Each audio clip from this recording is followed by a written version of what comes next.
وأتوب إليه لا حول ولا قوة إلا بالله العلي العظيم اللهم صل على سيدنا محمد وعلى آل سيدنا محمد وبارك وسلم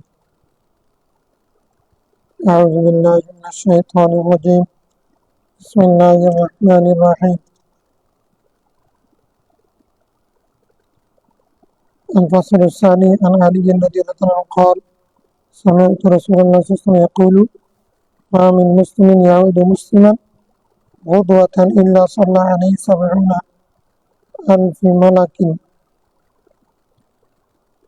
حتى يمسي وإن عاده عشية إلا صلى عليه 70,000 ملك حتى يصبح وكان له خريف في الجنة رواه الترمذي وأبو داود الحمد لله والصلاة والسلام على رسول الله صلى الله عليه وسلم السلام عليكم ورحمة الله تعالى وبركاته আলহামদুলিল্লাহ আজকে আমরা কিতাবুল জানাইজের রোগীর সেবা শুশ্রূষা দেখভাল করা অধ্যায়ের দ্বিতীয় পরিচ্ছেদ অর্থাৎ 1550 নম্বর হাদিস থেকে আমরা পড়ব ইনশাআল্লাহ। এখানেও রোগীকে দেখতে যাওয়া, রোগীর সেবা শুশ্রূষা করা, দায়িত্ব, গুরুত্ব, ফজিলত সম্পর্কিত আলোচনা সম্বলিত হাদিস। প্রথম হাদিস এখানে হযরত মাওলানা শের খুদারউদ্দিন আহমদ থেকে তিনি বলেন, আমি রাসূল ইসলামকে বলতে শুনেছি যে কোনো মুসলমান অপর মুসলমানকে যদি সকালবেলা দেখতে যায়, মানে তার রোগী হিসেবে, রোগী হওয়ার পরে যদি মুসলিম রোগীকে যদি দেখতে যায়, ইল্লা সাল্লাল্লাহু আলাইহি মালাকিন, তার উপর তার জন্য দোয়া করবে। ফেরেশতারা যখন বান্দার উপরে দরুদ পড়ে এককভাবে, তখন তার ক্ষমা চাইবে, তোমার একটা তো রহমতের দোয়া করতে পারে। তাহলে 70,000 ফেরেশতা তার জন্য রহমতের দোয়া করবে, আল্লাহুম্মা ইরহামহু, আল্লাহুম্মা ইরহামহু, আল্লাহুম্মা ইরহামহু, এরকম 70,000 ফেরেশতা তার জন্য দোয়া করবে, তার গুনাহ মাফ চাইবে। হাত্তা ইউমসিয়া, সকালবেলা দেখতে গেছে তো সন্ধ্যা পর্যন্ত এই ফেরেশতাগুলো এই কাজ করবে শুধু। সে যদি সন্ধ্যার সময় আবার আসে দেখার জন্য, ইল্লা সাল্লাল্লাহু আলাইহি 70,000 মালাক, আবার 70,000 ফেরেশতা নতুন ভাবে আসবে। ওরা হাত্তা ইউসবিহা, সকাল হওয়া পর্যন্ত সাল্লাল্লাহু আলাইহি, তার উপর দরুদ পড়বে, তার মানে তার জন্য রহমতের দোয়া করবে।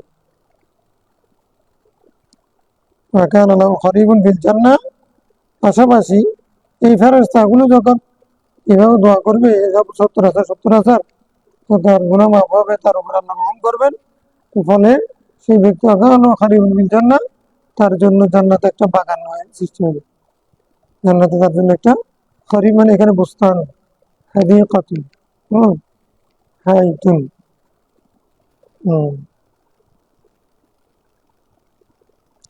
عن زيد بن أرقم رضي الله عنه قال أعاذني النبي صلى الله عليه وسلم من وجع كان بعيني, আমার চোখে ব্যথা হয়েছিল, নি রাসূলুল্লাহ সাল্লাল্লাহু আলাইহি ওয়াসাল্লাম আমাকে দেখতে এসেছিলেন।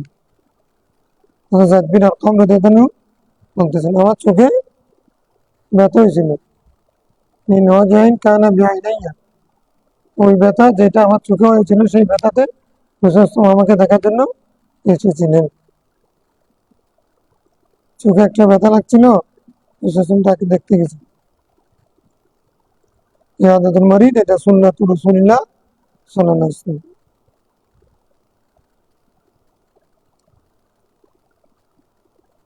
এখন শুধু মোবাইল দিয়ে খবর নিয়ে শেষ করে ফেললে, অথবা ফেসবুকের মধ্যে একটা স্ট্যাটাস দেওয়ার না,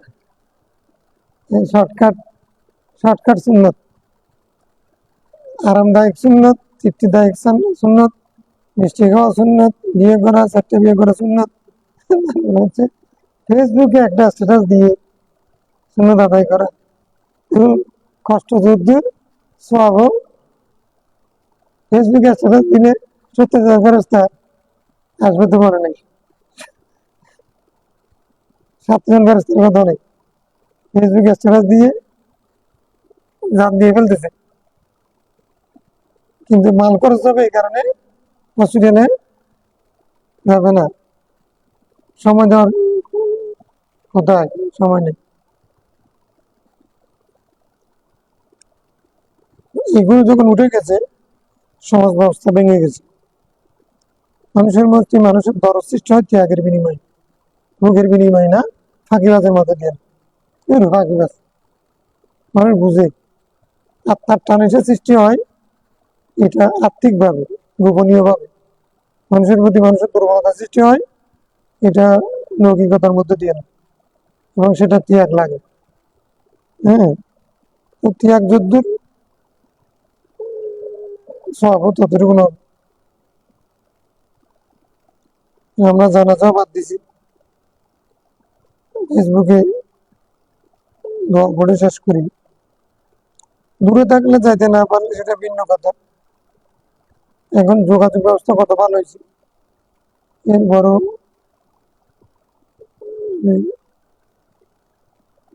আগে দূর দূরান্ত থেকে মানুষের জানাজা শরীফ হতো।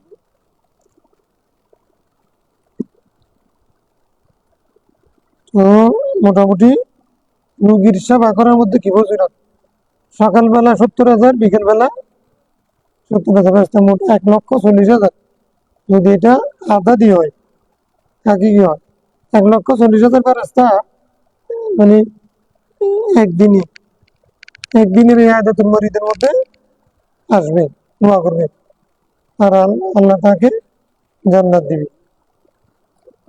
জান্নাতের একটা বাগান তার জন্য বরাদ্দ। হযরত যায়েদ বিন আরকাম রাদিয়াল্লাহু তাআলা চোখে ব্যথা, এটা শুনছেন, দৌড়ে গেছেন দেখার জন্য। বুড়ি একটা গালি দিত, সেই গালি দিতে আসে নাই, এটা মানে হাদিস সহি হোক, যে তারপরে অসুস্থ হওয়া, ইয়া তো চরিত্র তো এরকম হয়েছিল, কাঁটা দিত ব্যথা পাওয়ার জন্য। একদিন যেখানে দেখতে গেছেন বুড়ি অসুস্থ, এই জন্য এই আদর্শ দেখে সে মুসলমান হয়েছে। এগুলো হচ্ছে মুসলিম সমাজের চরিত্র। 5 ওয়াক্ত নামাজ মসজিদে পড়বে, একজনকে না দেখলে কিরে অমুক কোথায় গেল, কোনো খবর নিবি না, এখন খবর নেই, তাই নেই, এভাবে করেই তো মহব্বত বাড়বে।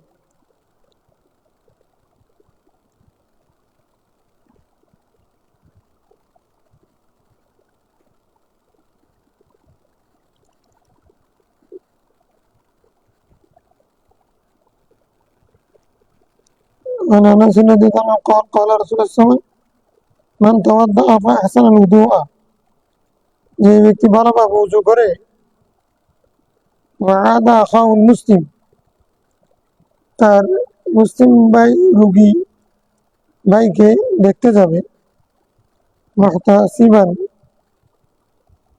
সওয়াবের আশায়, ইওয়াজিহিল্লাহ, একে দেখতে গেলে পরে কাজে আসবে এরকম না, ইওয়াজিহিল্লাহ, আমার মুসলিম ভাই সে আমার থেকে হক পাবে। হ্যাঁ, ইয়াউদু ইদা মারিদা সুন্নাতু রাসূলিল্লাহ, এই নিয়তে কেউ যদি যায়, মুঈদা মিন জাহান্নাম মাসিরাতা 60 খরিফা, 60 বছরের দূরত্বের মধ্যে, জাহান্নাম থেকে তাকে 60 বছরের দূরত্বের মধ্যে ফেলে দিবে, জাহান্নাম থেকে তাকে 60 বছরের দূরত্ব যতটুকু ততটুকু দূরে রাখবে, মানে সে জাহান্নামে যেতে পারবে না। জাহান্নামে না জানি কোথায় যাবে, সে জাহান্নামে যদি না যায় কিয়ামতের দিন, তো ফারিকুন বিল জান্নাহ ফারিকুন ফিস সাঈর, পন্থা তো দুটোই। হ্যাঁ, জাহান্নাম থেকে বাঁচা, ওইটা তো 1 নম্বর, জান্নাতে যাওয়াটা 2 নম্বর, আগে জাহান্নাম থেকে বাঁচে, মার থেকে বাঁচে, খাইতে পারি না এরকম মার থেকে বাঁচে, পরিকল্পনা পরে চিন্তা করবো, আর একটু, হ্যাঁ, লাঠি পিঠা আগুন থেকে বাঁচে, আরো কত দূরত্ব, 60 বছরের দূরত্ব। একজন মানুষ মানে হাঁটতে হাঁটতে হাঁটতে হাঁটতে মধ্যম মানে 60 বছর হাঁটলে যদ্দূর যাবে, 60 বছর পর্যন্ত খরিবার মানে আম মানে সানাতন। 60 বছরের যুদ্ধ যাবে অতটুকু দূরত্ব জাহান্নাম থেকে ততটুকু দূরত্ব এই বান্দাকে রাখা হবে, তার মানে জাহান্নাম থেকে তাকে মুক্তি দেওয়া হবে। আচ্ছা, এখানে একটা সায়েন্স আছে। রুগী দেখতে গেলাম দৌড়াদৌড়ি করে, একবারে গ্রামে যশে বাইর থেকে। ডাক্তার এখন বলছে মাস্ক পরো, তারপর তোমার হাতে গ্লাভস পরো, পরিষ্কার পরিচ্ছন্ন ওই রুগীর গায়ে হাত দেওয়া। কিন্তু সবাই মিলে ভিড় না জমানো, ভিতরে গিয়ে যে কোনো মানুষ মানে বাইরের মানুষের কারণে সে আবার একবার ইয়ে হয়েছে আঘাতপ্রাপ্ত হয়েছে, আরো আঘাতপ্রাপ্ত হতে পারে। ডাক্তাররা যেগুলো বলছে বিশেষ এটা আগে বলছে। এখানে হুজুর সাথে ইয়াদাতে মেয়েদের কি সব, আমি ওকে দেখতে যাবো, দেখতে গেলাম ও কেমন আছে ভালো আছে না, দেখতে গেলে তো আমি মাথার উপরে হাত দেবো, দেখতে গেলে কাছে যাব, তো কাছে গেলে আমি তার লাভের জন্য যাব, নিজের লাভের জন্য গেলে তো অসুবিধা নেই। ও মারে তুমি কেমন অসুখ হইলে আমি তো না কেটে যাচ্ছি এমন হচ্ছে। কিন্তু আল্লাহর রাস্তায় যদি হয়, ইসলাম শর্ত দিচ্ছেন ভালো করে উজু করবে, হাত মুখ ভালো করে ধুয়ে তারপর রুগীকে দেখতে যাবে। তাহলে এরপরে সায়েন্স আর কি, এই সায়েন্সের কথা তুমি পরে ডাক্তাররা বলতেছে। ডাক্তার দেখতে গেলে ক্লিনিকে নার্সরা বকাঝোকা দিয়ে মানুষকে বের করে, এতগুলো লোক আপনার বের করছেন কেন, তার দূরে থাকেনি। হ্যাঁ, কি জন্য? রুগী যেন আক্রান্ত না হয়, মানে কোনো ভাইরাস আক্রান্ত না হয়। ইসলাম এটা আগে বলে দিয়েছেন। উজু করবে না, ভালো করে উজু করবে, তারপরে রুগীকে দেখতে যাবে। তুমি আসছো ঢাকা থেকে যাচ্ছে হবে, ঢাকা থেকে উজু করে তারপরে এখানে এসে দেখতে যাবে নাকি? ওই রুগীকে দেখার আগে উজু করবে, দেখার আগে উজু করতে বলতেছে। জানেন তো উজু করার উদ্দেশ্য কি? নামাজ পড়বো, কোরআন তেলাওয়াত করবো। আর রুগী দেখতে গেলে কি উজু উজু শর্ত আছে? কোনো কিতাবে বেকার কিতাবে আছে যে রুগী দেখতে গেলে উজু লাগবে, উজু ছাড়া রুগী দেখা যাবে? হ্যাঁ,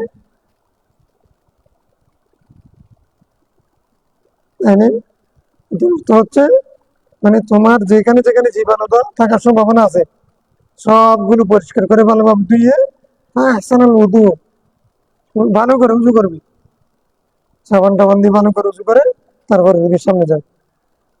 তুমি হয়েছে সে হয়েছে।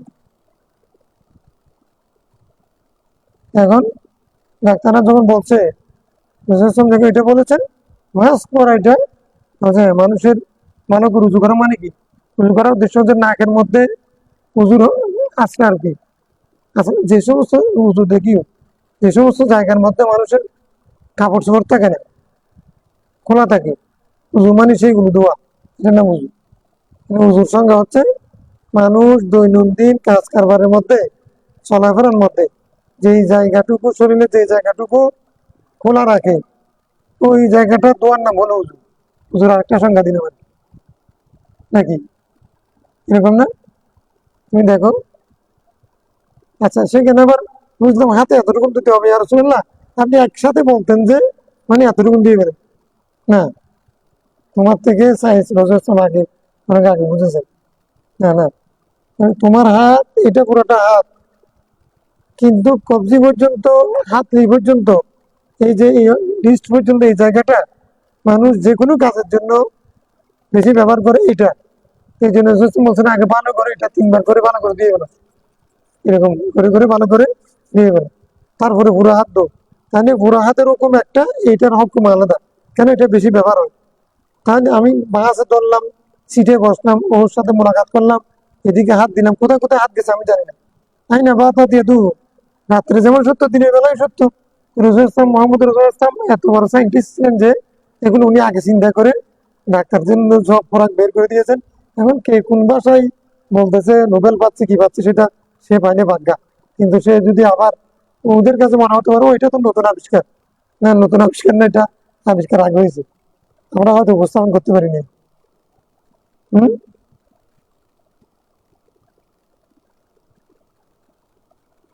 ওজুর সঙ্গে কি মানুষ দৈনন্দিন কাজ কারবার করতে গিয়ে চলাফেরার মধ্যে স্বাভাবিক অবস্থায় যে জায়গাটুকু খালি রাখে সেই জায়গাগুলোকে ধোয়া মোছার নাম হলো উজু। তো সেই জন্য এটা ধুইয়ে এটা পরিষ্কার করে তারপরে তুমি রুগী দেখতে যাবে, তুমি মানে মানে নামাজের জন্য উজু শক্ত না, তারপরে কোরআন শরীফ তেলাওয়াতের জন্য উজু শক্ত না, কোরআন শরীফ ধরার জন্য। এখন আজকে একটা হাদিস পেলাম আমরা, তুমি আসার আগে, মান তাওয়াদ্দা ফা আহসানা উযুআ ওয়া আদা আখাউল মুসলিম, মানে মুসলিম রুগী ভাইকে দেখতে যাওয়ার আগে ভালো করে উজু করতে হবে। এখান থেকে আমরা বলছি যে মানে রুগীকে ধরতে হলে, রুগীকে দেখতে হলে, তাহলে আগে নিজে পরিষ্কার পরিচ্ছন্ন এমন ভাবে যেতে হবে যেন তার মানে ভাইরাস ওর কাছে না লাগে, ওর ভাইরাস যেন ওর কাছে না লাগে। মাস্ক পরার কথা বলছে, মাস্কটা কেন? মাস্ক হচ্ছে মুখ এবং নাক দিয়ে যে বাতাস বের হয়, মানুষের নাকের মধ্যে যে পরিমাণ জীবাণু থাকে, একবার হাসিতে লক্ষ লক্ষ জীবাণু বের হয়। জীবাণু মানুষের ক্ষতি না দিলাম, এই জন্য আমরা বলছি এটা তো সুন্নত রাসূলের সামা সাম্মি তু ইদা আতাসা, ঠিক আছে সুন্নত রাসূলিল্লাহ, কিন্তু সুন্নত রাসূলিল্লাহ মানে হিকমা, ওই আল্লিমুহুল কিতাব ওয়াল হিকমা, হিকমত মানে সুন্নত, সুন্নত মানে হিকমা, মানে সুন্নত মানে বিজ্ঞান, বিজ্ঞান মানে সুন্নত। সেটা কেমনে বলে, যখন তোমরা গবেষণা করো বিজ্ঞানীরা, ডাক্তাররা কি বলছেন, বলছেন তো কি বলছেন, বলছে হাসি দিলে এক হাসিতে লক্ষ লক্ষ জীবাণু বের হয়ে যায়, তাই নাকি? আচ্ছা ঠিক আছে, ব্যাকটেরিয়া বের হয়ে যায়, আচ্ছা ঠিক আছে, বুঝতে পারলাম। তো আরেক ডাক্তার বলতেছে, হার্টের ডাক্তার, যে হাসি হয়েছে কি জানি, এটা জামা গেছিল নি, এটা তো মানে স্ট্রোক করে ফেলতো, হাসি যেটা আসছে হাসি ছুটে তার মানে জামটা এখানে যে হাড়ের মধ্যে যে কি হয়েছে, মানে ব্লক দো, এটা ছুটে গেছে, হাসিতে বলক ছুটে গেছে। এক হাসিতে মানুষের মাথা পর্যন্ত, মাথা থেকে পা পর্যন্ত আগা করা সব খবর হয়ে যায়, এবং সবকিছু মস্তিষ্ক পরিষ্কার হয়ে যায় সবকিছু। এটা এক হাসির যে গুরুত্ব, তো এই জন্য রাসূল সাল্লাল্লাহু আলাইহি ওয়াসাল্লাম এটা এক শব্দে বুঝিয়েছেন যে, আচ্ছা আচ্ছা হাড়ের কথা বলি, এক শব্দে বুঝিয়েছেন যে যখন তোমার হাসি আসবে তুমি কি বলবে? আলহামদুলিল্লাহ। হাসি আসবে কি বলবে? আলহামদুলিল্লাহ। হাসি দিয়ে কি বলবে? মানে এতগুলো জীবাণু যে বের হয়ে গেল, এটার জন্য তো রাসূল সাল্লাল্লাহু আলাইহি ওয়াসাল্লাম এটা বলেন নাই। ডাক্তার এখন বলছে যে লক্ষ লক্ষ জীবাণু বের হয়ে যাচ্ছে এক হাসি দিয়ে। তুমি দেখতেছো না এগুলো দূরবীন ডাক্তারদের যন্ত্রে ধরা পড়ে। তো এখন তো তুমি এখন এতগুলো জীবাণু বের হয়ে গেছে, একটা জীবাণু বের, কিছু জীবাণু মারার জন্য মানুষ ডাক্তাররা কত ওষুধ খাচ্ছে না? আল্লাহ তাআলা অটোমেটিক ভাবে একটা হাসি দিয়ে জীবাণু বের করে দিচ্ছে। তো তুমি এখন কি বলবা? আলহামদুলিল্লাহর হিকমত হচ্ছে সেটা, মানে আল্লাহ যে আমাকে এত বড় নিয়ামত দিলেন, এতগুলো জীবাণু মুক্ত করলেন, এই জন্য কি আলহামদুলিল্লাহ। আচ্ছা, এখন বলেছে যে শুনবে সে কি বলবে? ইয়ারহামুক আল্লাহ, আল্লাহ তোমাকে রহম করুন, দয়া করুন। মানে সে যখন আলহামদুলিল্লাহ বলছে, শুকরিয়া আদায় করছে, আল্লাহ তোমাকে রহমত করে, মানে সামনেও তোমাকে জীবাণু মুক্ত রাখুক। এক ওয়ায়াদি বালাক ওয়ায়ুসলিহু বালাক, তোমার হাত ঠিক রাখুক। এটার অনুবাদ কি? ওয়ায়ুসলিহু বালাক মানে কি? আমি একটা অনুবাদ করতেছি, তোমার হাত ঠিক রাখুক। উর্দু অনুবাদ এটা ওইরকম অনুবাদ না, এটা সাইন্টিফিক, এটা একটা সাইন্টিফিক বিষয়, ডাক্তারি বিষয়, আমি হুজুরের বিষয়। আমি যখন হুজুর এবং ডাক্তার হই তখন আমারও বিষয়। আগের আলেমগুলো সবাই ডাক্তারও ছিলেন, আলেমও ছিলেন। ওয়ায়ুসলিহু ঠিক রাখুক, বালাক বালাক মানে তোমার খলক, হাত, তোমার হাত ঠিক রাখুক। তাহলে বোঝা যাচ্ছে মানে অর্থাৎ হাসির কারণে যে হাত ঠিক থাকে, এটা তারা বোঝা যাচ্ছে না। দেখো হাসির কারণে কি হয়, হাত ঠিক থাকে। ওঠো হাসি আসে, এই হাসি দিয়ে মানুষ মস্তিষ্ক পরিষ্কার হয়ে যায়। এখানে জং ধরে, সাইনাস, মানুষের সাইনাস প্রবলেম হয়, এখানে বিভিন্ন ধরনের আমরা যে সারাক্ষণ অক্সিজেন নিচ্ছি, সেই অক্সিজেনের সাথে ধুলাবালি ময়লা আছে, সেগুলো ওখানে গিয়ে জাম হয়ে যায়, মানুষের মাথা ব্যথা হয়। হ্যাঁ, সেগুলো যদি নিষ্কাশন না হয়, পরিষ্কার না হয়, তখন মানুষ কষ্ট পায়। তখন এগুলো বের হয় কিভাবে? হাসির মাধ্যমে।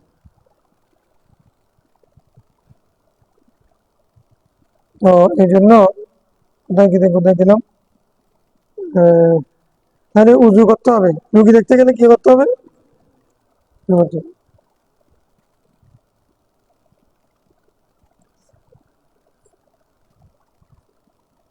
উজু করে যদি কেউ মুসলিম ভাইকে আল্লাহর ওয়াস্তে যদি কেউ যদি দেখতে চায়, তখন তাকে জাহান্নাম থেকে দূরে রাখবে। আচ্ছা, ইশারাতুন নাস একটা বুঝে বলি। 60,000 60 বছরের দূরত্ব রাখবে। জাহান্নামের মূল উদ্দেশ্য শাস্তি, কষ্ট পাওয়া না। তাহলে আমরা যদি বলি যে যে ব্যক্তি রুগী দেখতে যাবে তার জন্য সব এই নিয়ামত। উজু করে যদি কেউ যায়, তাহলে সেই ব্যক্তিকে ওই উজু করে গেলে ওই রুগী ব্যক্তির জীবাণু তাকে আক্রান্ত করতে পারবে না। মানে কষ্ট থেকে দূরে থাকে, কষ্ট থেকে ইশারাত নসল এটা। হ্যাঁ, সেটা নসল এটা। পরকালের শাস্তি হলো জাহান্নাম, আর দুনিয়ার শাস্তি হচ্ছে রুকসুক, তুমি থেকে সে দূরে থাকে। মানে ابن عباس رضي الله قال قال رسول الله صلى الله عليه وسلم ما من مسلم يعود مسلما فيقول 7 مرات أسأل الله العظيم رب العرش العظيم أن يشفيك إلا شفيه إلا أن يكون قد حضر أجله। সৈয়দনা আব্দুল্লাহ বিন আব্বাস রাদিয়াল্লাহু থেকে বর্ণিত হাদিস, তিনি বলেন রাসূল ইসলাম বলছেন, কোন মুসলমান যদি মুসলমানকে দেখতে যায় রোগ অবস্থায়, তখন এবং যদি বলে 7 বার আসআলুল্লাহ আল আযীম রব্বাল আরশিল আযীম, আসআলুল্লাহ আল আযীম রব্বাল আরশিল, আমি মহান রব্বুল আলামিনের, যিনি আরশ আজিমের মালিক, তার কাছে চাচ্ছি তোমাকে তিনি সেবা দিন, তোমাকে তিনি সুস্থ করে দিন। এরকম দোয়া করলে 7 বার, কয়বার? 7 বার বলবে, একবার না, 7 বার। ইল্লা সুফিয়া, ওই ব্যক্তির হকে দোয়া কবুল হয়ে লোকটা সেবা হয়ে যাবে। ইল্লা ইয়াকুনা কাদ হাদারা আজাল, যদি না তার কি হয়, মানে মত, নির্ধারিত মত যদি না আসে, তাহলে সেই ব্যক্তি হয়ে যাবে, সুস্থ হয়ে যাবে। যদি তার মৃত্যু আজল যদি সেই রোগের মধ্যে থাকে, মানে তকদিরে মোবরমের মধ্যে মৃত্যু যদি নিশ্চিত হয়, তাহলে তো কোনো দোয়াই কাজ করবে না। ঠিক আছে, এই জন্য ইল্লা ইল্লা ইস্তিসনা 2 বার বলছে। একটা ইস্তিসনা হচ্ছে প্রত্যেকে মা মিন মুসলিমিন ইয়াউদু মুসলিমান, মাইনা নাফিয়া থেকে ইস্তিসনা, কেমন? আবার হচ্ছে ইল্লা সুফিয়া, সুফিয়া বলছে না, সে মুক্ত হবে। সুফিয়া থেকে আবার ইস্তিসনা করতে চাইতে, আবার এটা তো হ্যাঁ বাজব। আর ইল্লা قد حضر أن يكون قد حضر أجل, তার যদি তার মৃত্যু এসে যায়, সেটা ভিন্ন কথা। এটা অর্থ হচ্ছে যদি তার মৃত্যুর টাইম এসে যায়, আজল এসে যায়, সেটা ভিন্ন কথা। অন্যথায় সে ব্যক্তি কিভাবে সেবা পেয়ে যাবে মুসলিম ভাইয়ের দোয়ার কারণ। কয়বার বলবে? আসারুল্লাহ আজিম রব্বাল আরশিল আজিম। হ্যাঁ, আকাদে নসবি এখনো বড় নেই। তুমি কোন ক্লাসে পড়ো? আদিম, আদিম মধ্যে।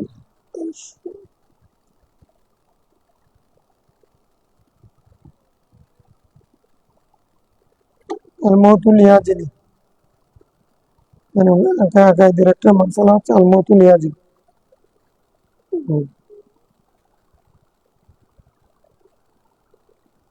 মানে মানুষের আজল মুআয়্যান, এজন্য অকাল মৃত্যু, আমাদের দেশে বলে না অকাল মৃত্যু, এটা আকীদার খেলাফ কথা, আকীদার খেলাফ, আকাইদে নসবির খেলাফ কথা। হ্যাঁ,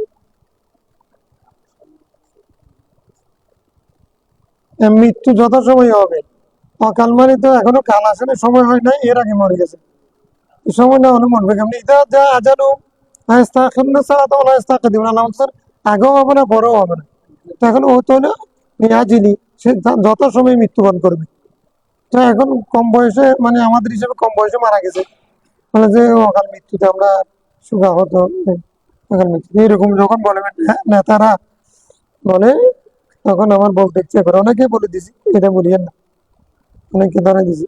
এগুলো আমাদেরকে বলা দরকার। এখন কিছু শব্দের মধ্যে বদ আকিদা ঢুকছে, বদ আকিদারা বুঝে না বুঝে করছে অথবা ঢুকে গেছে।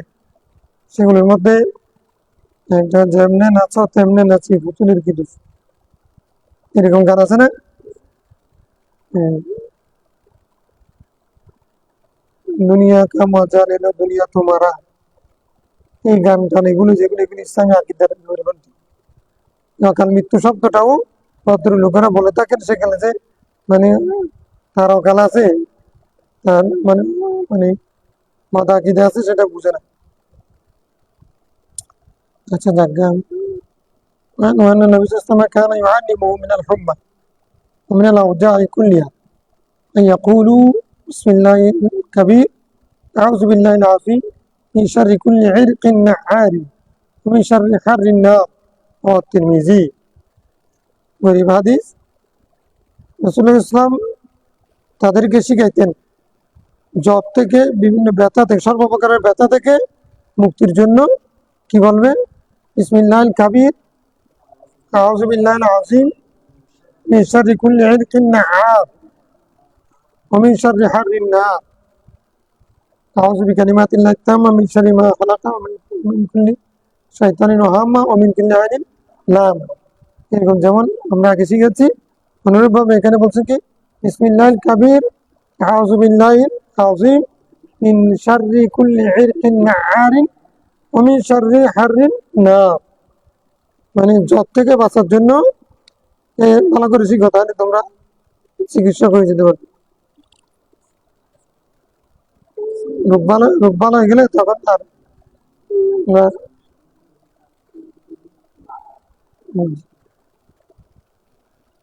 যে কি বলবে মহান আল্লাহ নামে, মহান আল্লাহ থেকে আশ্রয় প্রার্থনা করছি, কাছে প্রার্থনা করছি, মিশারি কুল্লি ইরকিন নাআর, প্রত্যেক ওই ইরকুন মানে শিরা থেকে, নাআরিন যেটা রক্তে জমাট হয়ে আছে, রক্তে ভরপুর হয়ে আছে, রক্তে ভরপুর, হ্যাঁ, শিরা থেকে আনা চাই। এটাও সাইন্টিফিক কথা। এগুলি যদি বৈজ্ঞানিক ভাষায় যদি ব্যাখ্যা করা করেছেন, অনেকে করতেছেন,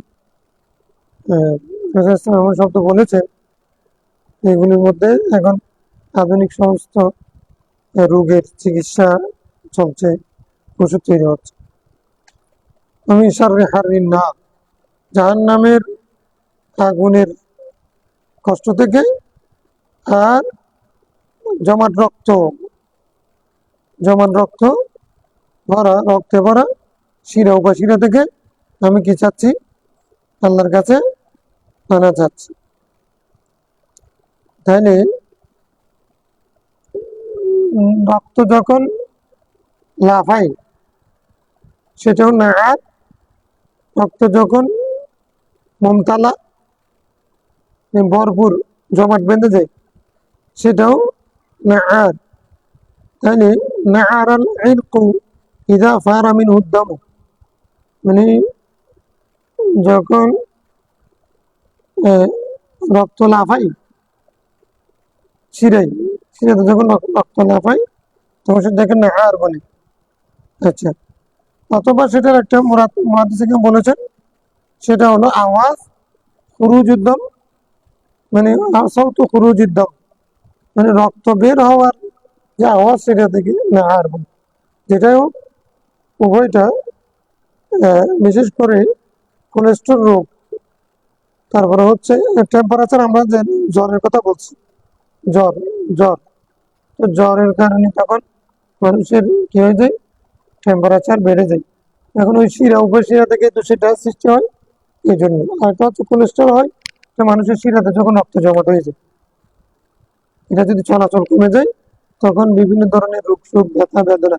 ব্যথা তো কোনো রোগ না, মূল কথা হচ্ছে তোমার 1 সেকেন্ডে মানে তোমার ফুসফুস থেকে মাথাতে ওই পা পর্যন্ত এই যে রক্ত চলাচল, এই রক্ত চলাচলের সার্কুলেশন, ব্লাড সার্কুলেশন বলে, ব্লাড সার্কুলেশন যদি যথাযথ থাকে তাহলে তোমার নাকা হতে, সোজা হতে, রুকু করতে, সিধা করতে কোনো অসুবিধা নেই।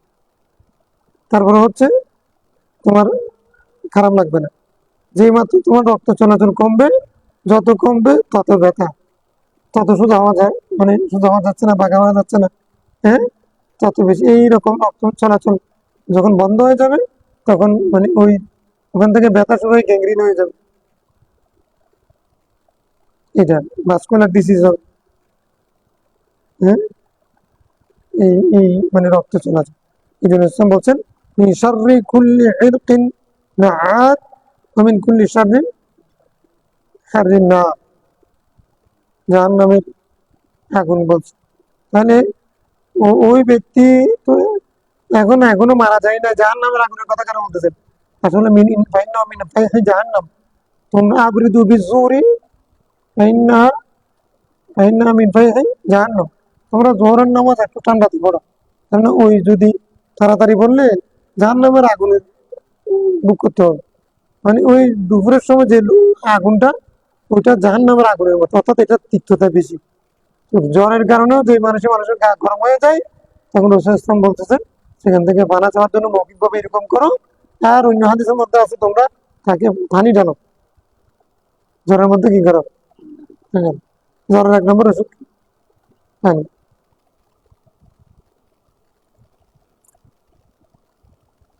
عن أبي الدرداء رضي الله عنه قال سمعت رسول الله صلى الله عليه وسلم يقول من استكى منكم شيئا,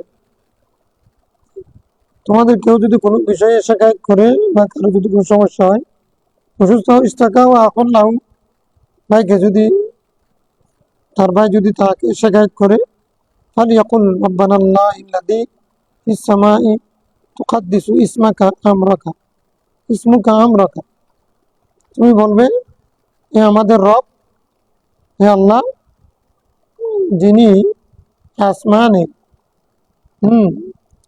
তুকাদ্দিসু ইসমুকা আমরাকা, তোমার নাম তোমার কাজকে পবিত্র করছে, অথবা তাকাদ্দাসা ইসমুকা আমরুকা, আমরকা মানে তোমার নাম তোমার কাজকে পবিত্র করছে, অথবা ইসমুকা আমরুকা, তোমার নামও পবিত্র, তোমার কাজও পবিত্র, যে আল্লাহর নামও পবিত্র, কাজও পবিত্র। ফিস সামাই ওয়াল আরদি, আসমান এবং জমিন।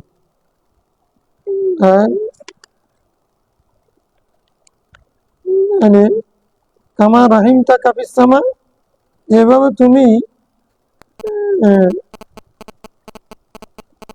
কামা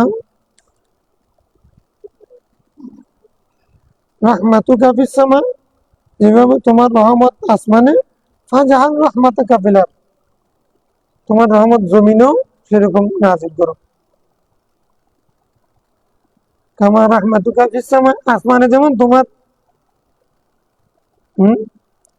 রহমত যেরকম আছে, জমিনেও কি সেরকম নাযিল করো।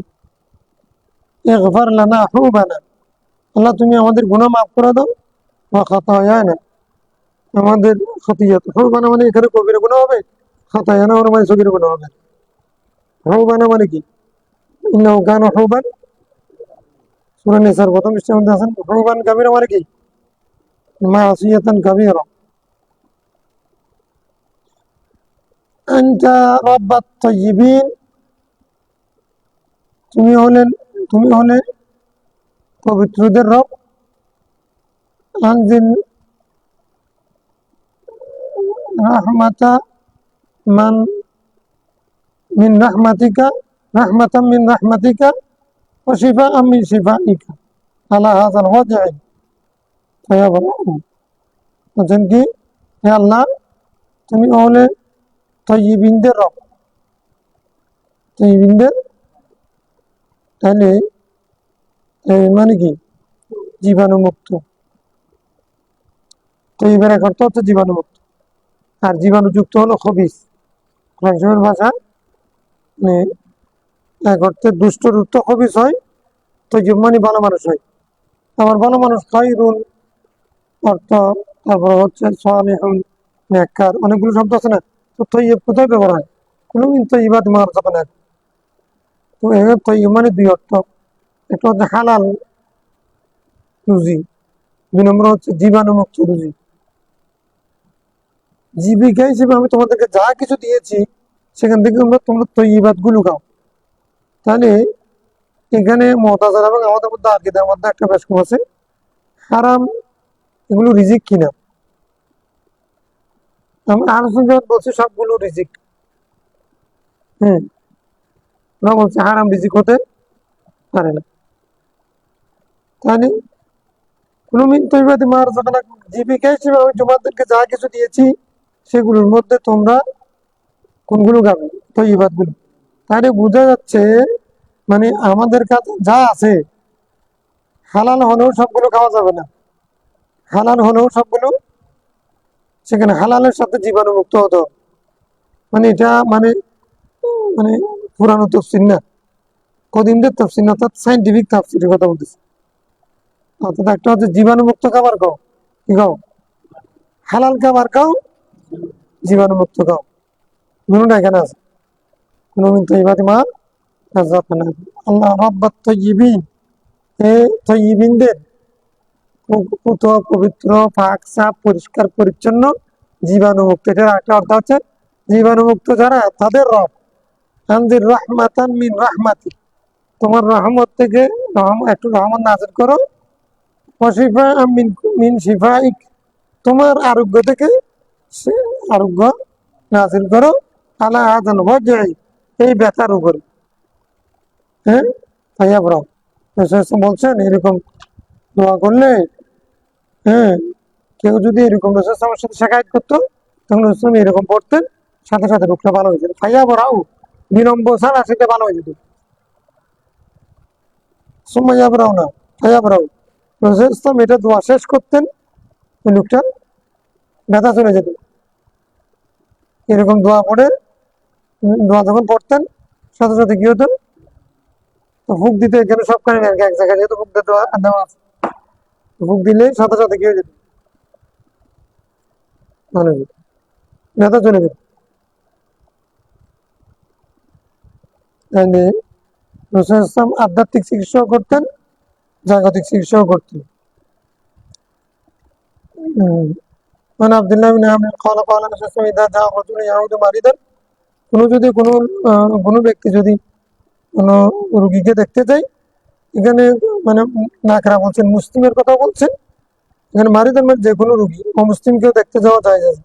মানে এখন আল্লাহ ইশফি আবদাকা ইয়ানকা উলাকা আদুওয়ান আও ইয়ামশি লাকা ইলা জানাজাতিন, রাওয়াহু আবু দাউদ। আল্লাহকে একটু উসিলা দিয়ে বাহানা দিয়ে বলতেছেন, আল্লাহ তোমার এই বান্দাকে তুমি সেবা দাও। কেন?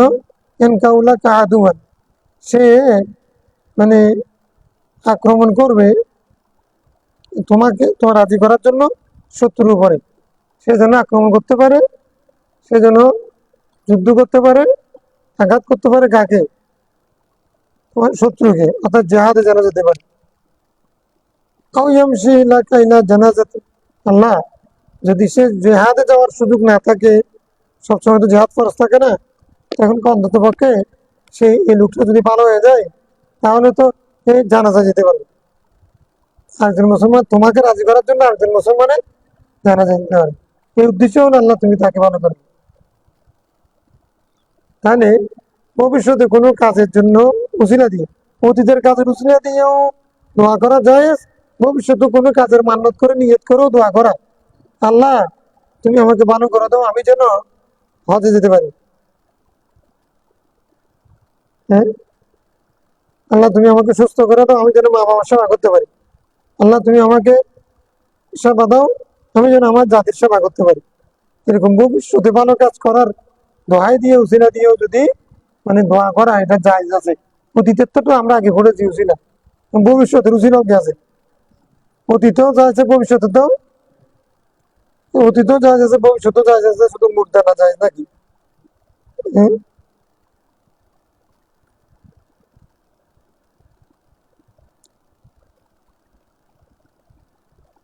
অতীত আর ভবিষ্যতের মধ্যে মুর্দাটা পড়ে না কোনো ব্যাখ্যার, মুর্দাটা পড়ে না। কিন্তু আমরা উসমান বিন হানিফের হাদিস দ্বারা وعن علي بن زيد عن أمية أنها سألت عائشة عن قول الله عز وجل إن تبدوا ما في أنفسكم أو تخفوا يحاسبكم به الله فيغفر لمن يشاء ويعذب من يشاء الله على كل شيء قدير وعن قوله ومن يعمل سوءا يجزى به। এই দুই আয়াতের ব্যাখ্যা সম্পর্কে হযরত আলী বিন যায়েদ রাদিয়াল্লাহু তাআলা আনহু হযরত উমাইয়াকে প্রশ্ন করেছিলেন। না মানে মানে উমাইয়া থেকে হযরত আলী বিন যায়েদ হাদিস রওয়ায়াত করতেছেন, হযরতে উমাইয়া রাদিয়াল্লাহু তাআলা আনহা মায়েশা সিদ্দিকাকে প্রশ্ন করেছেন এই দুই আয়াতের তাফসীর কি। আমাদেরকে তাফসীর জিজ্ঞেস করলে আমরা তো বলে ফেলবো না জানলেও। না, মায়েশা সিদ্দিকা এত বড় মুফাসসিরা, কিন্তু ওটা তখন ওনার জানা ছিল না। এই জন্য উনি করছেন কি, ফাকালাত মা সাআলানি আনা আহাদ মুনযু সাআলাত সাআলতু রাসূলুল্লাহ সাল্লাল্লাহু আলাইহি ওয়াসাল্লাম মা সাআলানি আনা আহাদ মুনযু সাআলাত মুনযু সাআলতু রাসূলুল্লাহ সাল্লাল্লাহু আলাইহি ওয়াসাল্লাম। তিনি বলছেন আমি যে সম্পর্কে রাসূলকে প্রশ্ন করেছি এই সম্পর্কে ইতিপূর্বে আর কেউ প্রশ্ন করে নাই। ফাকালা হাদি, অর্থাৎ উনি উমাইয়া মায়েশা সিদ্দিকা প্রশ্ন করেছেন, হযরত মায়েশা সিদ্দিকা রাসূলুল্লাহ সাল্লাল্লাহু আলাইহি ওয়াসাল্লামকে এই সম্পর্কে প্রশ্ন করেছেন যে আগে, সেটা বলতেছেন যে আমার পূর্বে এই বিষয়ে কেউ রাসূলুল্লাহ সাল্লাল্লাহু আলাইহি ওয়াসাল্লামকে জিজ্ঞাসা করেন নাই, সেজন্য এই দুই আয়াতের তাফসীর আমি আগে শিখেছি। মানে মূল কথা হচ্ছে এই দুই আয়াতের তাফসীর আমি আগে শিখে ফেলেছি। فقال هذه معاتبة الله العبد بما يصيبه من الحمى والنكبة حتى البدع يضعها في يد قميصه فيفقدها فيفزع لها حتى إن العبد لا يخرج من ذنوبه كما يخرج التبر الأحمر من الكير। রাসূল উত্তর দিয়েছেন এটা হচ্ছে আল্লাহর মুআতাবাত, আল্লাহর দমকানো, সাবধান করা। মুআতাবাত মানে দমকানো, আল্লাহ একটা হুঁশিয়ার বাণী উচ্চারণ করা, সাবধান করা। কেমন মানে একজন বান্দাকে মুআতাবাত করবেন, সাবধান করবেন, সতর্ক করবেন। এটা কিভাবে? বিমা ইউসিবুহু মিনাল হুম্মা ওয়ান নাকাবা, যা কিছু জ্বর, তারপর হচ্ছে বিপদ আপদ, হাত্তাল বুদা, এমনকি মানে কোনো একটা মালের একটা অংশ যদি ইয়াদাউহা ফি ইয়াদি কামিসি ফায়াফকাদুহা, যে সামান্য অংশ সে জেবের মধ্যে, কোনার মধ্যে, কাপড়ের মেয়েরা শাড়ির আসনের মধ্যে কোনার মধ্যে বেঁধে রাখে, এটাও যদি সে হারাই ফেলে, এরকমও যদি কোনো বিপদ হয়, সেগুলো এর অন্তর্ভুক্ত। তাইলে তখন সে কি করে, মানে সেটার জন্য ভীত সন্ত্রস্ত হয়ে যায়। হাত্তা ইন্নাল আবদা লা ইয়াখরুজু মিন যুনুবি, কিন্তু এটার কারণে বান্দা তার গুনাহ থেকে সেভাবে বের হয়ে যায়। কামা ইয়াখরুজু তিবরুল আহমার মিনাল কির, যেরকম তিবিরে আহমদ মানে রক্তিম লাল বর্ণের স্বর্ণের পাত বা রূপার পাত, রূপার কিসে থেকে, কির থেকে। হ্যাঁ, কি বলছিলে তুমি? কির মানে শব্দটা, হ্যাঁ কি বলছিলে? ফাহাম না কি বলছিল? কি মানে কি? তারপর বলছিলাম দুইটা আর কি। হ্যাঁ, তো বাংলা শব্দ বলছিলে না, কি বলছিলে? হুম? আরে, যেটাতে দা ঢুকাই দেয় খামারে, তাল করে ফেলে, ওটাকে কি বলে? আমরা থাবা বলি, আরেকটা বাংলা শব্দ দিন, খুঁজি না শব্দ। হুম,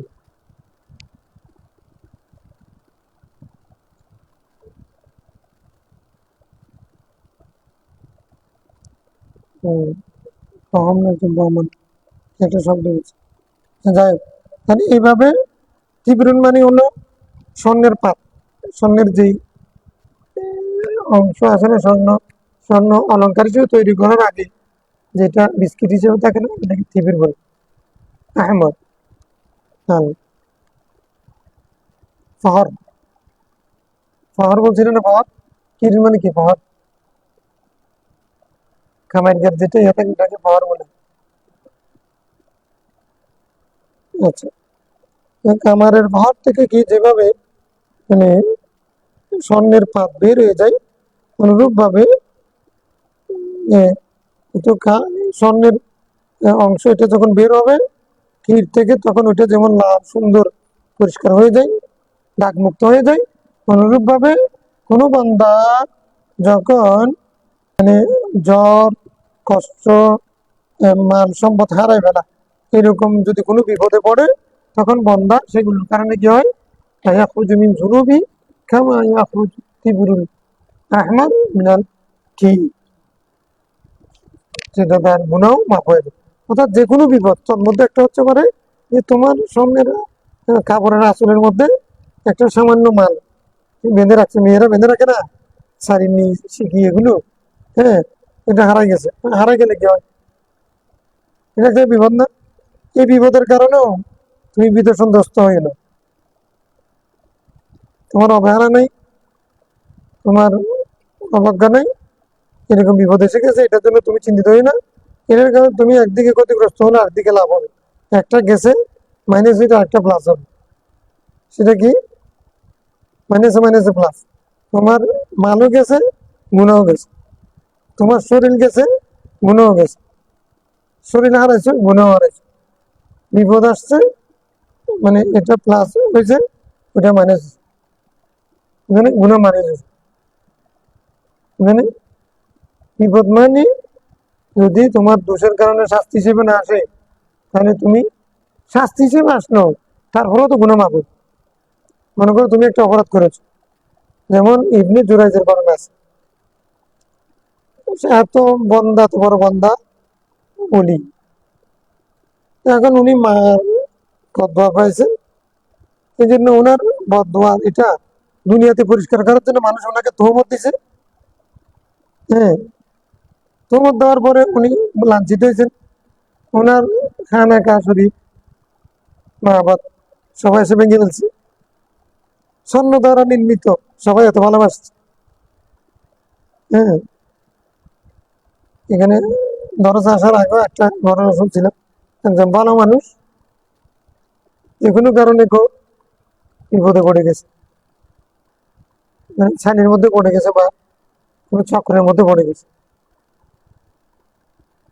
লোকটা খুব ভালো, চারজন আমার কাছে দোয়া চাচ্ছে, লোকটা বিপদে পড়ে গেছে, এটা তো খুব ভালো। আমি বললাম যে হয়তো দুইটা কারণ হতে পারে, একটা হচ্ছে এটা ওনাকে আল্লাহ পরীক্ষা করছেন, আর একটা হচ্ছে হতে পারে ইবনে জুরাইজের মতো, নাকি ইবনে জুরাইজ শব্দটা উনি বুঝবেন না, এই জন্য বলছি উনি কোনো একটা অপরাধ, এমনি ভালো মানুষ, সব ঠিক আছে, আসক্ত নামাজ বা জামাতে পড়ে, হিসাব করে, হ্যাঁ ঘুষ খাই না, বড় অফিসার, ঠিক আছে, কিন্তু কোনো জায়গায় এক জায়গায় হয়তো বলেছিল, আল্লাহ সেটার কাফারা হিসেবে এই বিপদটা দিচ্ছেন, এটা ক্ষতি না। ইবনে জুরাইজের মা বদয়া করছে, সেটা যদি রেখে দিয়ে কবরে গেলে তারা জামিনা হতো, আল্লাহ পরিষ্কার করার জন্য।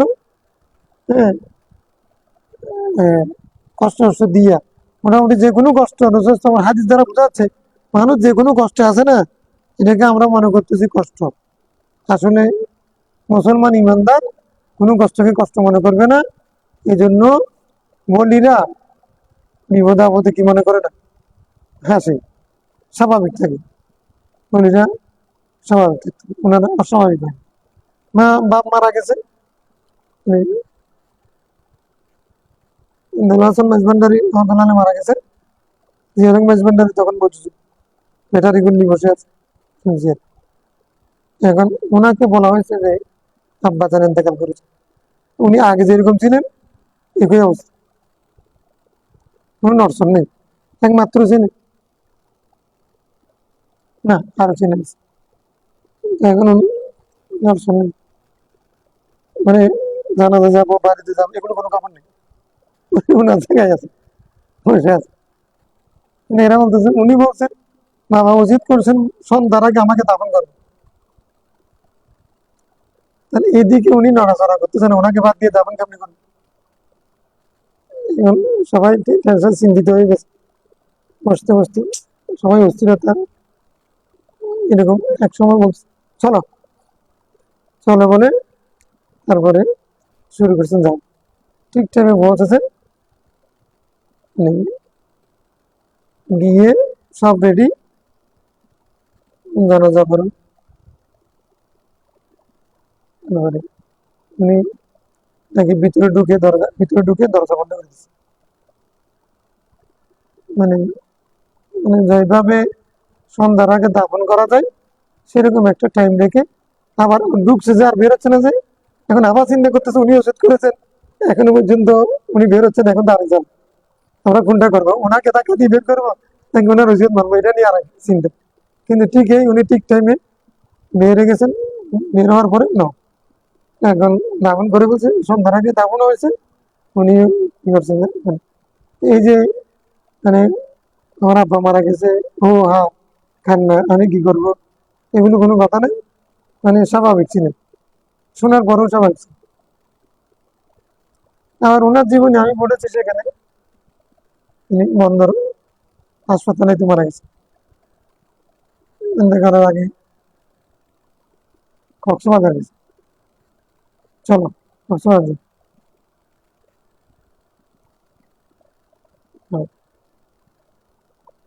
ইংরেজিতে 2টা জীবনী ওই সম্পাদনা করার সুযোগ আছে। উনি তো মজুব ছিলেন, চকরিয়া পর্যন্ত যাওয়ার পরে এক এক ঘটনা বলছে। এক সময় নাকি বলতেছেন ওই একটা গান আছে না, এই যে দুনিয়া কিসের আগে, একটা গান গাইছে, কিছু কিছু আচরণের দেখা লাগে সেটা করছে, তাও স্বাভাবিক ছিলেন। মূল কথা, আমার কথা হচ্ছে ওলি আল্লাহ যারা, যারা আল্লাহর নেককার বান্দা, আল্লাহর প্রতি ঈমান তাওয়াক্কুল, তারা বিপদে ডরে না বীর, আসল বীর কারা, মুতাওয়াক্কিল বিল্লাহ, ওলি আল্লাহ, ওরা হলো আসল বীর। এই জন্য রসুল ইসলাম, এটা কার চরিত্র, রসুল ইসলামের চরিত্র, এমন কোনো যুদ্ধ নাই, জিহাদ নাই যেখানে মুসলমানদের মানে কি হয়েছে, বিপর্যয়ের মধ্যে সম্মুখীন হয়েছে মুসলমান, হুনাইনি, উহুদে, রসুল ইসলাম কিন্তু নিজের জায়গা থেকে পরিমাণও সরেন, শক্ত হয়ে দাঁড়িয়েছেন, উনি সরেন নাই, ইস্তেকামত, মানে ডাক দিছেন ইয়া মাশাআল আনসার, ইমাম ডাক দিছেন, ইয়া আবু বকর ডাক দিছেন, কিন্তু মানে সরেন নেই। এখন এসে 70 এসে আমি টাকা হয়ে গেছি, সবাই এখন আমাকে মেরবে, এখন কি করবো, এদিকে দৌড়াদৌড়ি, ছটফট, এগুলো আমার জীবনে কোনো যুদ্ধে ঘটে নেই। এটা হলো ইস্তেকামত, মুতাওয়াক্কিল বিল্লাহ, আসলে মুতাওয়াক্কিল বিল্লাহ।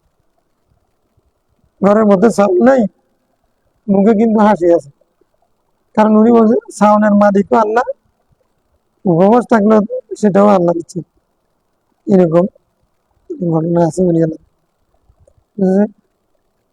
ইয়ে করো না,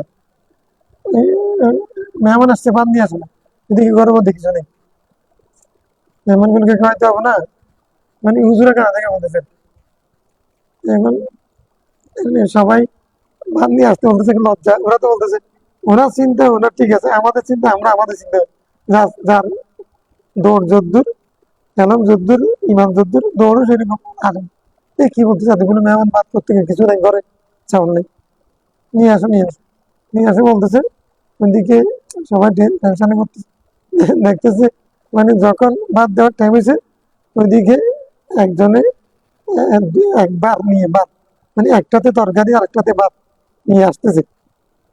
হ্যাঁ, নিয়ে আসতেছে, সে যখন দেওয়ার টাইম হয়েছে তখন ও নিয়ে আসতেছে, বলছে এগুলো আসতেছে তাহলে ধরো নিয়ে আসো। উনি যেরকম বছর নিয়ে আসো ওরা ঠিক টাইমে চলে আসছে। আল্লাহর উপরে তাওয়াক্কুল করলে এরকম হয়।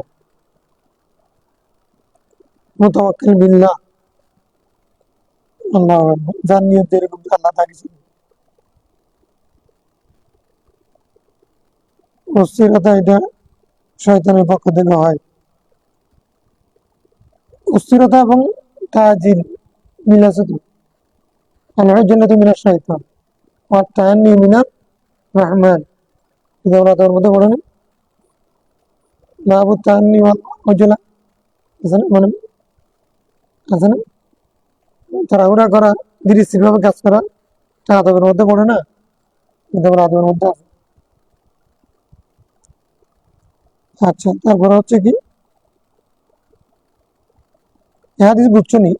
কোরআন শরীফের দুটো আয়াত, কিন্তু মাফি আনফুসিকুম ওয়া তাখফু ইউহাসিবুকুম আল্লাহ ফায়াগফিরু লিমান ইয়াশা ওয়া ইয়াহদি মান ইয়াশা আল্লাহু আলা কুল্লি শাইইন কাদির। এটা সূরা বাকারা, হ্যাঁ, 266 আয়াত নাকি 86 আয়াত না, তার মধ্যে 86 আয়াত, এরপরে 2 আয়াত আমার রাসূল থেকে লা ইয়াকাল্লিফুল্লাহু নাফসান 2 আয়াত। এই আয়াতের মধ্যে আল্লাহ বলছেন তোমাদের অন্তরে যা আছে সেটা তোমরা প্রকাশ করো অথবা গোপন করো, আল্লাহ তোমাদের সেগুলো হিসাব করবেন। আর আল্লাহ আর কাজে বলছেন অমাইয়া আমার সোয়ান ইউজাবি, কেউ যদি বদামল করে তার প্রতিদান তার শাস্তি তাকে দেওয়া হবে। এই দুই আয়াতের তাফসীর মাইশাস দিগাকে উমাইয়া রাদিয়াল্লাহু তাআলা প্রশ্ন করেছিলেন, তখন মাইশা বলছেন আমি তো এটা প্রথম প্রশ্ন করেছিলাম রাসূল। রাসূল বলছেন যে এটা হচ্ছে আল্লাহর দমক। হুম, বিমা ইউসিবু মিনাল হুম্মা ওয়ান নাকবা, বান্দার যে জ্বর, বিপদ আপদ, মাল হারিয়ে যায়, সেগুলো সে যখন তখন ভীত সন্ত্রস্ত হয়ে যায়, অথচ যে যেগুলো এগুলো যখনই আসবে তখন আল্লাহ তাআলা এগুলোর বিনিময়ে তার গুনাহ মাফ করে দেবে, তাকে পরিষ্কার পরিচ্ছন্ন করে দেবে, যেভাবে তিবিরুল আহমার কিরের কারণে কি হয়ে যায়, পরিষ্কার হয়ে যায়। শহর শহরের মাধ্যমে যেভাবে তিবির আহমারকে পরিষ্কার করে, ফহর শব্দটা পাইছ, বুঝিনি ফহর? وعن ابي موسى رضي الله عنه الرسول صلى الله عليه وسلم قال لا يصيب عبدا نكبة فما فوقها او دونها الا بذنب وما يعفو الله تعالى عنه كأكثر وما أصابكم من مصيبة فبما كسبت أيديكم ويعفو عن كثير। এটা হলো দলিল। আবু মুসা আশআরী রাদিয়াল্লাহু আনহু বলতেছেন রাসূল সাল্লাল্লাহু আলাইহি ওয়াসাল্লাম বলেছেন কোনো বান্দার যে কাছে যে কোনো বিপদ আসুক, ফামা ফাওকা, নাকবা মানে বিপদ, সেটা বেশি হোক, আর দু না অথবা আরো কম হোক, বিপদ সেটা বড় হোক বা ছোট হোক, এটার অর্থ হচ্ছে বিপদ সেটা কি হোক, বড় হোক বা ছোট হোক। তো ছোট বড় যত বিপদ আসুক, ইল্লা বিজাম্বি, ইল্লা সেই বিপদটা কি কারণে হয়, গুনার কারণে হয়। ওমা ইয়াফুল্লাহু আনহু আকসার, কিন্তু এই গুনার কারণে যে বিপদটা আসছে, তো আল্লাহ যে ক্ষমা করেন, আল্লাহ তা গুনাহ যে ক্ষমা করবেন বিপদের কারণে, যে মানে গুনার কারণে যে বিপদটা আসবে, সেই বিপদের কারণ, বিপদ আসছে ঠিক আছে গুনার কারণে, কিন্তু আল্লাহ তাকে ক্ষমা করবেন বিপদের কারণে। তো যে ক্ষমা করবেন সেটা কি ওই গুনাহ পরিমাণ বিপদ, বিপদ পরিমাণ ক্ষমা, এরকম, নাকি ক্ষমা করবেন আরো বেশি? আমার ইয়াফানহু আকসার, আল্লাহ তাকে যতদূর বিপদ দিয়েছে তার থেকে গুনাহ ক্ষমা করবেন আরো অনেক গুণ বেশি। একটু জ্বর হয়েছে, জ্বরের কারণে, জ্বর এটা আর গদ্দুর রোগ, বাংলাদেশের যত জরুরি কিডনি ক্যান্সার, আল্লাহ হেফাজত করুন, এরকম রোগীর বিপরীতে জ্বর এটা কি রোগ, কিন্তু আল্লাহ এই জ্বরের বিনিময়ে যে পরিমাণ গুনাহ মাফ করবেন সেটা অনেক গুণ আঁকছে। এটা কি রাসূল ইসলাম নিজের থেকে বলছেন না, কোরআন শরীফ থেকে ইস্তাহাদ করে বলছেন। মা আসাবাকুম মিন মুসিবাতিন ফাবিমা কাসাবাত আইদিকুম, যে কোনো বিপদ আসবে সেটা তার উপার্জন, সেটা তার অর্জন, তার কর্মের ফসল। ফাবিমা কাসাবাত আইদিকুম অনুবাদ কি? সেটা তার কর্মেরই ফসল। কিন্তু আল্লাহ বলছেন ফান কাসির, আল্লাহ এই বিপদ আসছে ঠিক আছে, কিন্তু আল্লাহ মাফ করেন অনেক বেশি। আল্লাহ মাফ করেন অনেক বেশি। সেটা নেই। তবে এগুলো সবগুলোর পেছনে শর্ত একটা, ইমান ঠিক থাকতে হবে, আল্লাহর উপরে তাওয়াক্কুল থাকতে হবে, বিপদে কি বলতে হবে ইন্না লিল্লাহি ওয়া ইন্না ইলাইহি রাজিউন। আর চেষ্টা করতে হবে নাকি বসে থাকবে, হা করে চেষ্টা করবে, ধৈর্য দান করবে। আল্লাহ বিপদ দিয়েছেন, আল্লাহ নিয়ে যাবেন। হ্যাঁ,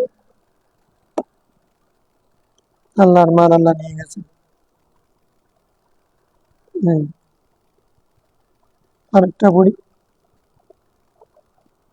বা এখানে তো ফসল টসল দেখতেছি না, ফসল ফসল তো ফাসল হয়ে গেছে। কি শ্বাস গেছে গা? হ্যাঁ ঠিক আছে, আমাদেরও শেষ করেন। হ্যাঁ ঠিক আছে, একটা পড়তাম। وعن عبد الله بن عمرو قال قال رسول الله إن العبد إذا كان على طريقة حسنة من العيادة عبادة عبادة نتا عيادة নাকি মিনাল ইবাদা, ইবাদা। আচ্ছা যাক, কোনো বান্দা যদি ভালো কাজের মধ্যে থাকে, ইবাদতের কাজের মধ্যে, হ্যাঁ ইবাদতের ভালো কাজের মধ্যে যদি থাকে, সুম্মা মারিদা, এরপর যদি সে যদি রুগ্ন হয়ে যায়, কিলা লিল মালিক আল মুওয়াক্কাল বিহি, তার জন্য নিযুক্ত ফেরেশতাকে বলা হবে উকতুব লাহু মিসলা আমালি,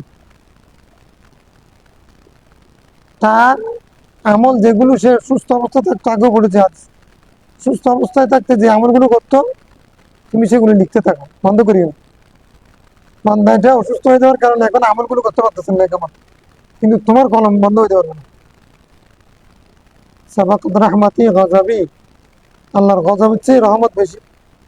এই জন্য আমার বন্ধা আমল করতে পারতেছে না, কিন্তু সে সুস্থ থাকলে তো আমলগুলো করতো। তো তুমি যেভাবে লিখতেছিলে লিখতেই থাকো, তুমি কন্টিনিউ করো, আমার বন্ধা কন্টিনিউ করতে পারতেছে না রোগের কারণে, কিন্তু তোমার লেখা যেন বন্ধ না হয়। মক্কাল বিহি ফেরেশতাকে আল্লাহ বললেন ইজা কানা তারিকান, হ্যাঁ হাত্তা উতলিকাহু, যতক্ষণ পর্যন্ত সে কি থাকবে, এই রুগ্ন অবস্থায় থাকবে, হাত্তা উতলিকাহু আও উকফিতাহু,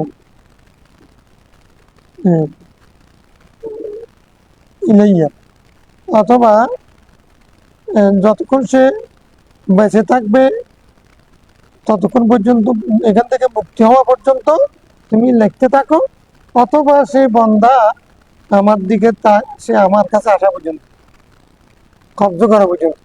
হয়তো সে এই রোগের মধ্যে ভালো হবে, অথবা রোগ আসলে রোগের পর মানুষ কি বলে মারা যেতে পারে, সে মারা যায় অথবা সুস্থ হোক, তত মারা যাওয়া পর্যন্ত লিখতে থাকো, সুস্থ হওয়া পর্যন্ত লিখতে থাকো যে এই বন্দা ওই আমল করতেছে। ফজর নামাজ পড়ে 200 বার দুরূদ পড়তো, 100 বার 200 বার লা ইলাহা ইল্লাল্লাহ পড়তো, সুবহানাল্লাহ পড়তো 200 বার, কোরআন শরীফ তেলাওয়াত করতো, তারপরে এই করতো সেই করতো, এগুলো চলাতে আমি পড়তো, ইশরাক পড়তো, দোয়া পড়তো, দান সাদকাত করতো, মানুষের সেবা করতো, এগুলো যত না আমল সে সুস্থ অবস্থায় করতো। এই বান্দা অসুস্থ হয়ে গেছে, এই জন্য ফেরেশতা তুমি কিন্তু তার আমল বন্ধ করবে না। হয়তো সে ভালো হয়ে আমার এই কাজে ফিরে আসবে আমলে, অথবা সে আমার কাছে চলে আসবে, যেটা হোক, দুইটার যেটা হোক না কেন, তুমি কিন্তু ততক্ষণ পর্যন্ত কলম চালাতে থাকবে যে এই বান্দা কি হয়েছে। তাহলে একজন ব্যক্তি 60 বছর পর্যন্ত না আমল করেছে, এরপর অসুস্থ হয়ে আর আমল করতে পারতেছে না, প্যারালাইসিস হয়ে গেছে, মাথা নষ্ট হয়ে গেছে, হুঁশ চলে গেছে, বেহুশ অবস্থায় অনেক মানুষ অনেকদিন চলে যায়। এখন এই লোকটার এই অবস্থা কি হবে, আমার বাবাদের নামাজ পড়তে পারেনি, কাফারা দেবে। মানে তুমি তখন নামাজ তখন ফরজ ছিল কিনা? ফরজ ছিল না। ফরজ না থাকলে আপনারা যদি দিলে তো এমনিও তো সৎকার কি হবে, মানে বুলন্দের মাপের ছিল দিতে পারেন, তবে সেটা আবশ্যক নয়।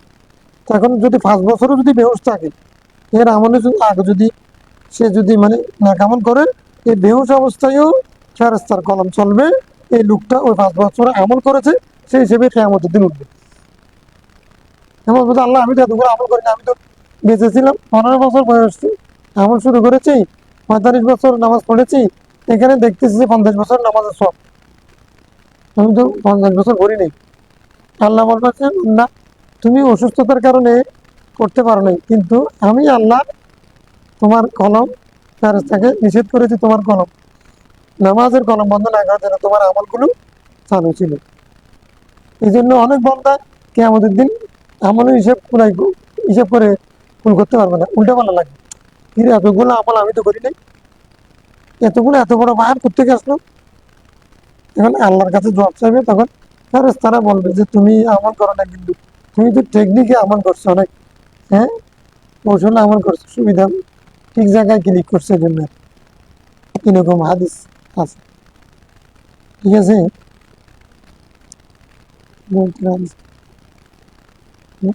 আল্লাহুম্মা সাল্লি আলা।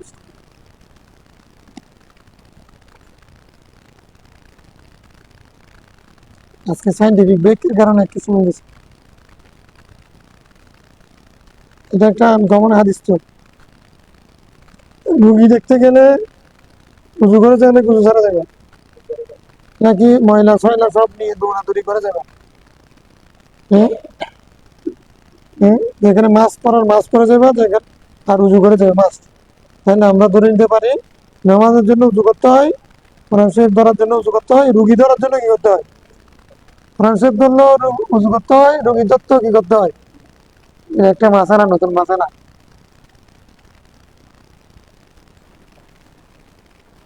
তোমরা বক্তব্যের মধ্যে শিখে যাও, মানে রুগী ধরার পূর্বে উজু করতে হয়, হ্যাঁ, প্রতিষ্ঠিত হয়ে যায়।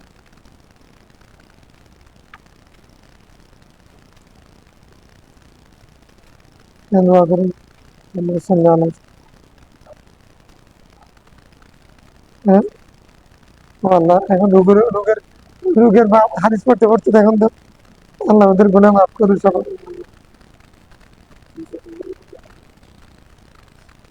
আচ্ছা, তোমাকে আল্লাহুম্মা আল্লাহুম্মা রাব্বানা আরশিল আযীম, আসআলু নাসআলু নাসআলুল্লাহ আল আযীম রাব্বানা আরশিল আযীম মিন মিন শাররি কুল্লি ইরকিন নাআত ওয়া মিন কুল্লি শাররি ওয়া মিন শাররি কুল্লি হারিন নার। হ্যাঁ, এটা সবার জন্য আল্লাহ তৌফিক দিন। আল্লাহুম্মা সাল্লি আলা সাইয়্যিদিনা আলহামদুলিল্লাহি রাব্বিল আলামিন ওয়া আলিহি ওয়া সাহবিহি আজমাইন। আল্লাহ করিম আমাদের এই মজলিসকে তুমি কবুল করো, হাদিস রাসূলের দরজকে তোমার দরবারে মঞ্জুর করো, ইশকাত রসুল থেকে আমাদের সিনাকে আল্লাহ আলোকিত করে দাও। আল্লাহ যারা দরদ দিচ্ছেন তাদেরকে এলমে হালামে আমলে বরকত দান করো, ইজ্জতে আবরু হেফাজত করো। আল্লাহ রুজি রোজগারের মধ্যে বরকত দান করো, সেহাত আফিয়াত নসিব করো। আল্লাহ এই ধরনের শরীকদার আল্লাহ আমাদের মাহমুদুল হক এবং মৌলানা হাফিজ আলাউদ্দিন, আল্লাহ তাদেরকে তুমি সবাই আদেনা কামনা তামা নসিব করো। আমাদের মধ্যে যারা অসুস্থ সবাইকে সেবা দান করো। আমাদের আত্মীয় স্বজন, পাড়া প্রতিবেশী, আপনজন, প্রিয়জন যারা দেশে বিদেশে আমাদের সাথে সম্পর্ক রাখেন, আল্লাহ যারা যেখানে আছেন সবাইকে তুমি আল্লাহ সিহাত আফিয়াত নসিব করো। সুস্থ শরীরে তোমার ইবাদত, তোমার বান্দার হক আদায় করা তৌফিক নসিব করো। সাল্লাল্লাহু আলাইহি ওয়া সাল্লাম, আমিন। আলহামদুলিল্লাহ।